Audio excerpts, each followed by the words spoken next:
Hello everyone! For today's video, papakita ko sa inyo kung paano ako magluto ng crispy pata. Yan, syempre sa kanyang ingredients, of course, pata. Hinugasan ko na yan ng mabuti guys. Yan, and syempre, mayroon tayong buong paminta and laurel leaf.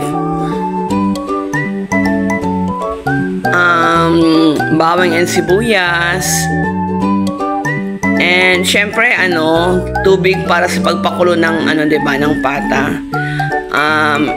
Yung first step is ilagay yung pata sa kaserola, then lagyan ng tubig, yung lagpas sa pata yung tubig, and ilagay na yung sibuyas and yung bawang, isunod yung laurel leaf and yung buong paminta. Ayan, pakukulaan natin siya for about 1.5 hours o hanggang sa lumambot siya. Ayan, sa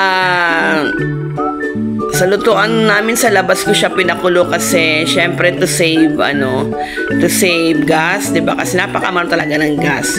After 1.5 hours, yan na siya. Hinango ko na, set aside. Pinalamig ko muna yan. And pag medyo malamig-lamig na, nilagyan ko siya ng suka. Ay, bago ko pala siya lagyan ng suka, tinusok-tusok ko muna siya. Tingnan nyo, mayroong parang mga butas-butas, diba? Yan. Tinusok-tusok ko muna siya para ma-absorb ng pata yung suka, diba? Suka pampatanggal ng umay din siya. Ayan. And after lagyan ko siya ng suka, asin, nirab ko siya ng asin both sides, yung magkabilang part ng pata, nilagyan ko siya ng asin. Ayan. After malagyan ng asin yung pata and ng suka, init na tayo ng kawali. Ayan. And then, pag mayroon yung kawali, ilagay na yung mantika. 1 kilo yung nilagay ko mantika dyan. Ayan, 1 kilo siya. And pag maita yung kawali and na may mantika, ilagay na yung pata. Ayan, just be careful lang sa paglagay ng pata. Yan, kinamay ko na lang siya kasi hindi siya kaya ng tong kasi napakabigat. Ayan. Dinahandaan ko lang siyang ilagay dyan sa kumukulong mantika para syempre hindi ako matalasikan. Yan, shoutout sa mga viewers nitong live premiere, and of course sa mga magre-replay nitong video to. Shoutout po sa inyong lahat. Ayan, Whitey friends from all over the world, shout out to you guys, and thank you for supporting my channel. Ayan, siguro mga 30 minutes, hindi naman 30 minutes, mga 20 minutes lang siya dyan. For lang siya, medium heat lang siya. Ayan, medium heat ko lang siya nilagay. Ayan. I-try nyo rin tulutuin sa inyo guys. Napaka-simple lang. Basta mag-iingat lang sa pagpiprito. Or pwede rin itong tawag na ito, iturbo o kaya sa air fryer ata. Mayroon ako nakikitang pata na sa air fryer.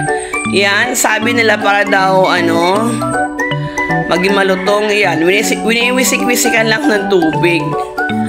Ayan, yun ang nakagisnang kong ginagawa sa pata o kaya sa lechong kawali para daw malutong, winiwisik-wisikan ng tubig.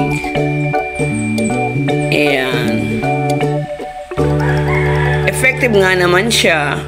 Pero may mga nagsasabi naman daw na hindi naman siya totoo. Ayan, basta sinunod ko lang siya. Ayan, and then sa kabilang part na dahan-dahan sa pagbaliktad. Ayan. Lutuin naman natin yung kabilang part. Ayan, again, same din sa pagluto sa kabilang part, diba? Kanina, biniwisik-wisikan ko din siya ng tubig. Kasi, para nga daw, mas lumuto, mas maluto. Ayan.